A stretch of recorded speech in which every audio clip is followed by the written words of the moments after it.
Spencer from Arlington, Virginia asked, what are your biggest upset alert games of the season? Weeks where teams can be caught looking ahead and fumble the season away. Great question. I wrote down 5, but you could go 20 deep or so on this.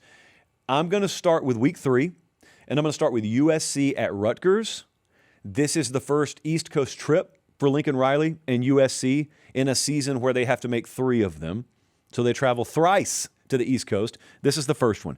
Rutgers has an extra day of rest here, which should not be overlooked, because anytime you're traveling across 3 time zones and the dude who's waiting for you has an extra day to cook, you got to be prepared. Remember last year, USC, because they're a Big Ten team now, they got to make these cross-country trips occasionally. We were at the game where they lost at Illinois. They beat Nebraska, but that one easily could have gone the other way if Raiola doesn't get hurt. They beat Purdue, I think, like 33-17, but that was a closer sort of game than the final score indicated. So, like, they weren't dominant on the road last year. And this looks like a game that you overlook. If you're trying to forecast USC season, in fact, Bradley, welcome back, Bradley, by the way, put up the USC schedule here. If you're looking at their schedule, what stands out? Oregon stands out. Penn State stands out. Ohio State, Indiana. Those are the 4 that stand out. No one's looking at Rutgers.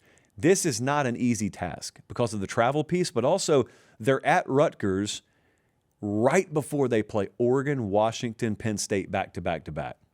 And there's no bye mixed in there, right, Jesse? Yeah, so that's a game I think that will be overlooked. Even the week of the game, I think it'll be overlooked.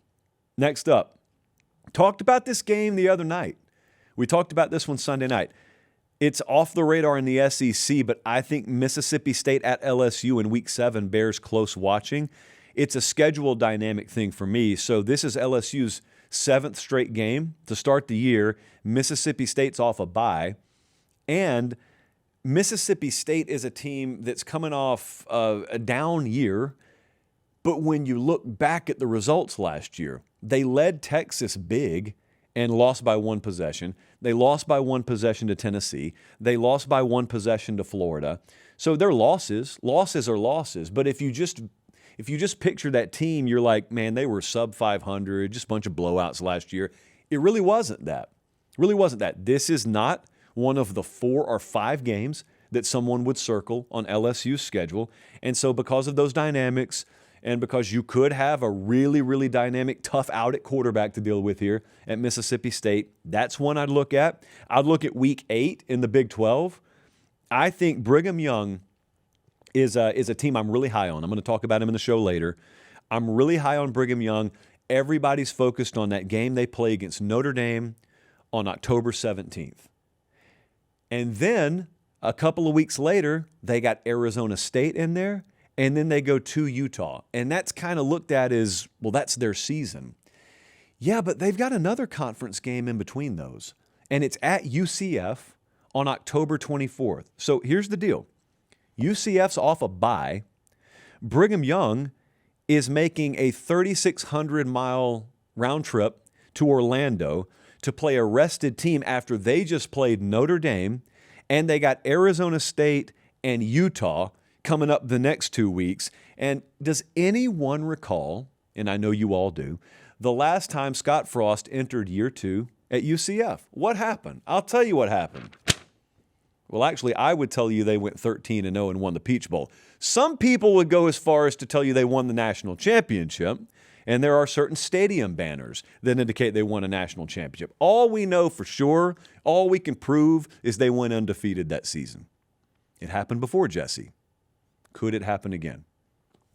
We'll see. Hey, do me one favor right here. Look down. Are you subscribed to the channel? If you are, thank you. If you're not, please click subscribe. It helps us keep the show free and free of corporate interference. All right, that's it for me. Back to the clip. Big Ten, Week 6, Indiana at Nebraska, the Will Compton special. I do want to warn everyone, this could also be a 50-10 blowout. This could be a splattering. So with that warning in mind, let's tiptoe ahead. Back-to-back road games for Indiana. They go to Rutgers the week before. They go to Nebraska here, and this is right before they play Ohio State and Michigan back-to-back. It's also before they've really been tested, because to this point in the season, Indiana's played North Texas, Howard, Western Kentucky, Northwestern, at Rutgers. That's what they've played. So you could have a pretty solid team that's close to last year, and they could be smoking everyone, and that just is what it is, and prayers for Nebraska if that's true. There is another scenario that crops up every now and then in college football where you got a team with some flaws, but their early schedule is not built to expose those flaws, but you get a sense they're there. And then, time and time again, that team goes on the road, usually in mid-October, which is where this game is featured, it's placed, and they get exposed. And half the country's shocked, and the other half of the country is like, no, we could have seen this coming even when they were winning games earlier in the year. Now look, we very much trust Curt Cignetti to put together a very formidable group this year. But in the event that there are some holes in the dam, maybe this is the first time that theoretically they could spring big leaks. Maybe. Again, warning, it could be a splattering. And the last one I'm circling, we saved it for last because it's kind of unlikely, but we do want to be on record as having said it in June in case it happens. It's Arkansas at Texas. It's week 12. Think about the spot here for Texas. Texas has been through a gauntlet of a schedule. They've already played Ohio State. They've gone to Neyland. They've gone to Dallas to play Oklahoma and a rejuvenated John Mateer. They've played Florida, revenge spot. Pete and Ole Miss have come in there. They've gone to Missouri, and they've gone to LSU the last couple of weeks before Arkansas comes in, right before they go play Texas A&M.